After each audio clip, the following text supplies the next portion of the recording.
And she's like, so you have the hive component on top of the mast cell. And I was like, well, that makes sense with how much I've had to struggle with it and how many, oh my God, decades I've had to deal with it. And she's like, you absolutely have mast cell. There is no question in my mind. She's like, we don't have to do any more testing. And she was like, so let's make a plan. And I was like, hell yeah, let's make a plan.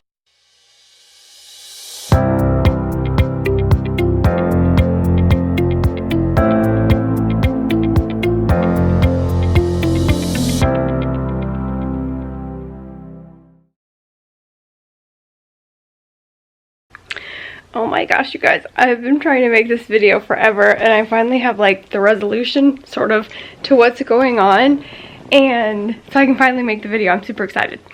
Okay, so mast cell activation disorder. I'll put the info here. So this is one of my conditions that I have had for ever. And it's actually my 6th big diagnosis, and it just took forever to find the right doctor and to find somebody that really knew her stuff. And so I have the amazing doctor now, which is so awesome. And so in the last few months, we've been going through like all of this testing, and she even told me when she started, and she was like, all of this testing, let me back up, mast cell activation disorder, your body has certain cells in it that like go to bad stuff in your body, react how they're supposed to react to get rid of the bad stuff. So bad stuff meaning like an ant bite or a bee sting or a bad reaction to a medication. Like your body has all these things in place to try to keep you safe. Mast cell activation disorder means that you react to stuff that doesn't need to be reacted to, and it makes you pretty miserable. You get rashes off of like, oh my gosh, like the wind on a Tuesday. Like it's ridiculous what you react to. I react to tons of medications, over the counter and prescription. I react to topical like creams and ointments and stuff. What makes it even harder is sometimes you don't react at all, and sometimes you react horribly with hives and breathing problems. It is awful when it happens, especially if you're like not prepared for it. I have had reactions to like I have to use a lot of lidocaine products because of just pain issues and whatnot. And there was a time I was out of town, and I also have post-herpetic polyneuropathy, which is a problem left over from shingles, and it affects like one side of your body if you have a problem with it. It's like the shingles live in your nerves, and they just like wake up every once in a while and like send horrible down like one thing, so like one arm or one leg. Yeah, it's really not a good time on that one either. But I had a neuropathy problem while I was out of town. I have medication for it, like prescription ointment medication for it, but I didn't have it with me. So yeah, my bad.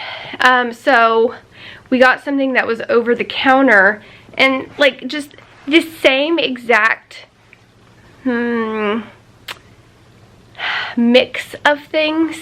Like lidocaine, and you have to have other stuff that goes with it and whatever. And so it ended up, I put it on, it was on my leg at that point, like my left leg. And so I put this ointment starting at the nerve, which was like at my sacrum, like S3 or something at that point. So you put it at the nerve, and then you put it down whatever the path of the nerve is that messes up. And so I got this over-the-counter stuff. I was miserable, and so I would have used anything at that point. And so I put on the medication.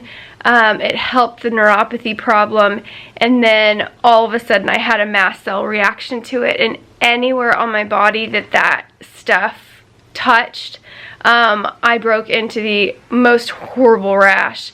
So it was literally from like my butt and then almost half of my left leg. Oh my gosh, it was so awful. Once it passes a certain point, there's nothing that I can do to stop it. No amount of Benadryl is going to fix it. Like, I have to go to an urgent care and I have to get cortisone shots to get it to stop. Yeah, it's really, really, really awful. So I have reacted to food before. I react to sun really, really badly. Medication, Tuesday, I mean, like, you can totally react to anything. And so we've been going through all of this testing, and my allergy, asthma, immunology doctor, she told me when we started, and she was like, these tests will only show positive, like a correct positive, 50% of the time. And so she was like, because I'd already had some of the testing at another facility with not a great doctor, and so she was like, so don't be discouraged if it all comes back and you're normal. She's like, we got other, you know, diagnostic tools in our wheelhouse. And oh my God, I love this doctor. She smiles all the time, and we laugh and joke around, like, during appointments. I really, really like her. Good thing, because she's like an hour and a half from my house. Like, I have to truck it. No, hour and a half from work. It was almost 2 hours yesterday. It was bad. So anyways, so she better be amazing for me to make that kind of trip. And so we went through all of the regular testing, blood work, 24-hour urine collections, all sorts of stuff, and all of it's fine. You know, I'm fine. And she was like, it's not surprising. And she's like, normally that stuff doesn't show up positive, like true positive, unless you're having a full-blown attack. And she's like, and you don't want to have to wait 48 hours, you know, to rerun testing and stuff when it's miserable. So anyway, so she put me on the first MCAD, like the first level of diagnostic medication.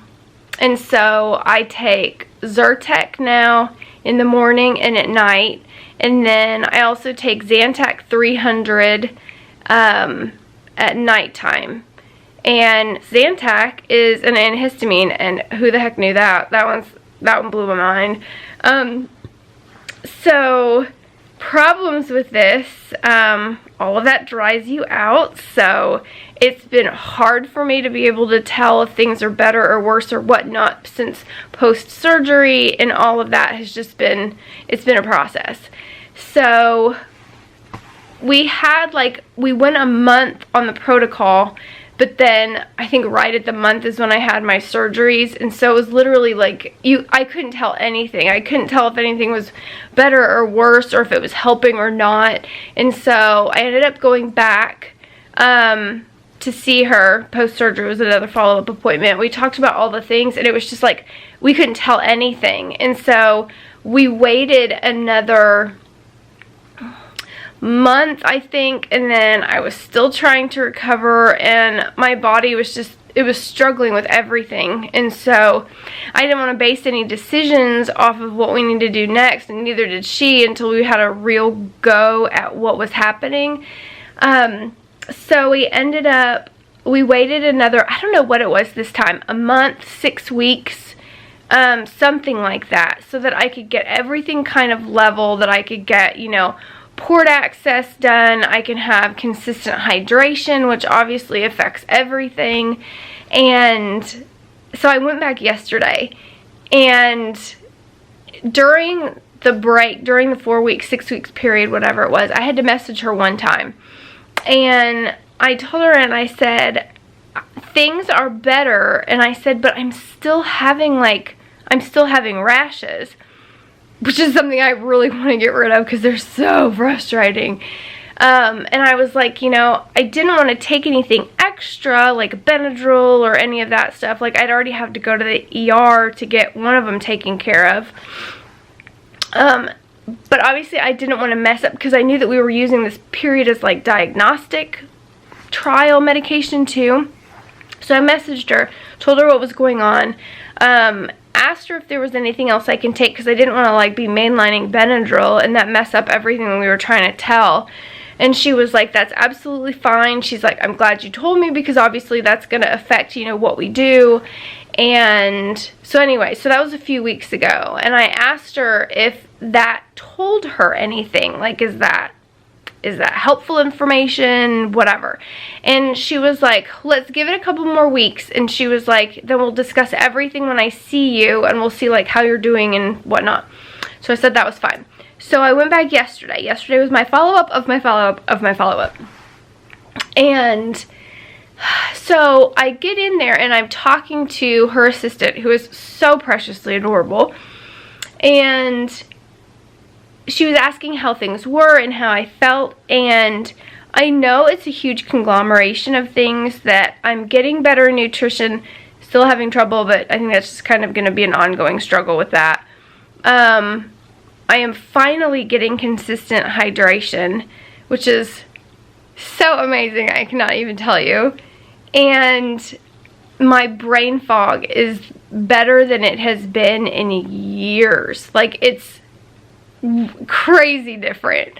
And so like her assistant was all excited and I was all excited, and so I waited for my doctor, and she finally came in and we were talking about things and whatnot. And she was like, so your brain fog's better? I mean, she was like dancing in her seat. It was so cute. And I was just like, yes. And I was like, I feel like more of myself like in my noggin that I have literally in 3 years. I mean, it's been a long time coming. And she's like, that is so awesome. And I was like, I can't even tell you how excited I am. And so we talked about all the things, and she was like, okay, talk to me about the hives. And she was like, did it happen like once? And I was like, no, I think it happened about 4 times in the last month or whatever it was.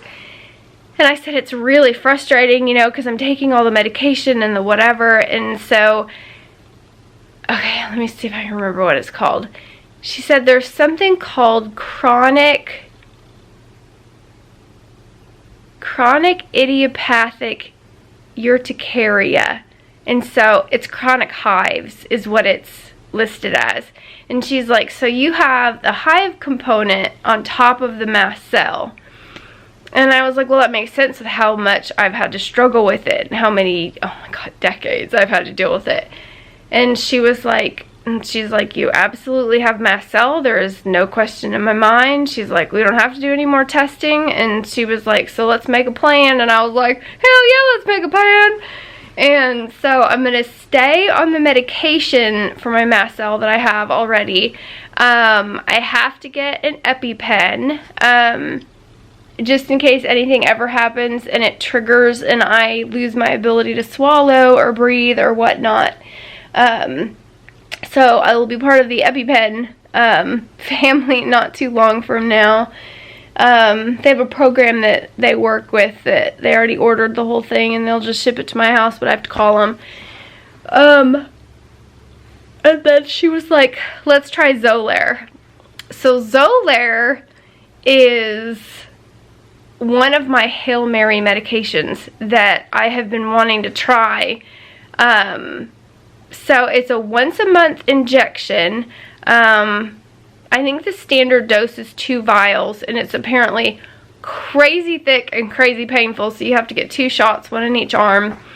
I've got to go through the whole process to get approved through my insurance and all that rigmarole. But this is absolutely one of the things that I have been trying for like 3 years now, to get to the point that I could actually try it.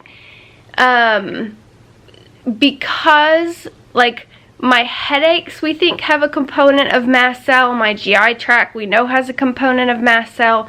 The hives are absolutely now attributed to the mast cell. And so Xolair, we're going to try it, and we're going to go every 4 weeks and see how I do. I am ridiculously excited, and so this is totally one of the treatments that I'm hoping that will like get me back to a level playing field. Oh my gosh, you guys, I'm so ridiculously excited. So I signed all the release forms on it. I have to take my EpiPen with me to my appointments every single time, or they literally won't do the shots if I don't have it with me. So for the first 3 months of the shots, so I get the shots, and then I have to stay in their office for 2 hours to see if I have a reaction. So anyways, I'll have to bring Benadryl with me, and I have to bring my EpiPen with me, and then I just have to chill out for a couple hours.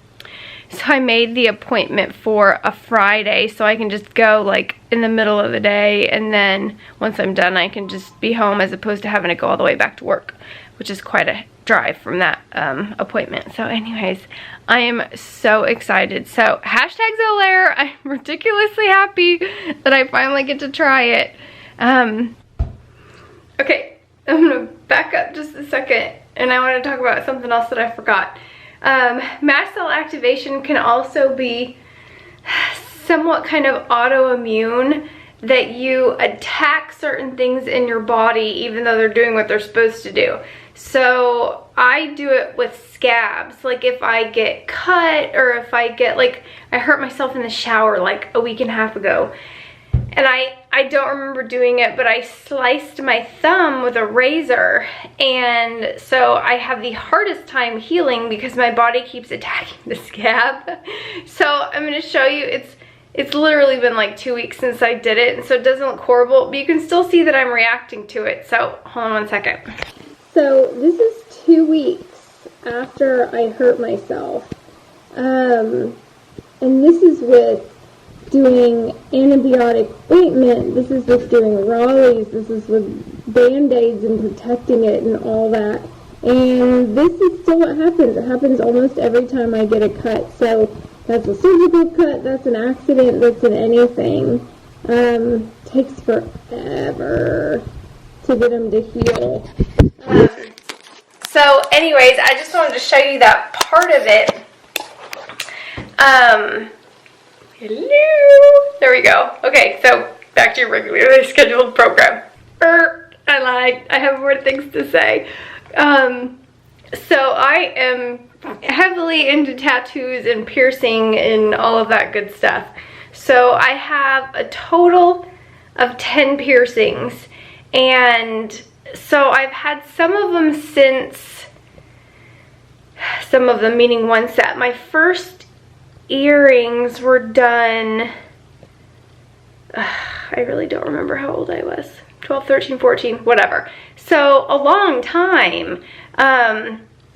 So 25 years or so, and every once in a while my body will attack my piercing sites, and they get red and irritated and inflamed, and sometimes it feels like they were just done. So it can happen on those. I've had it happen on my top piercing. I've had it in other places too. And then sometimes with my tattoos, and I have a lot of ink. I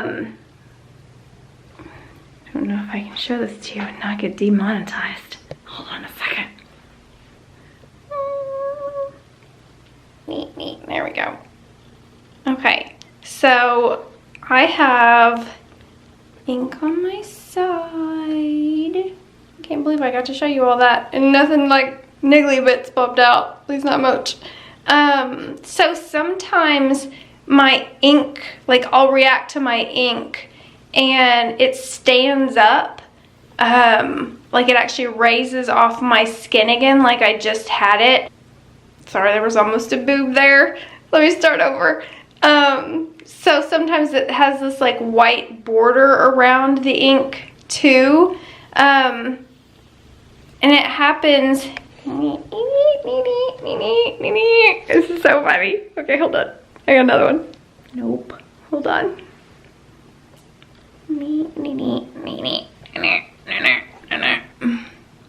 Okay, there we go. So my newest ink is on my thigh and it goes all the way around. But this one will sometimes raise up too.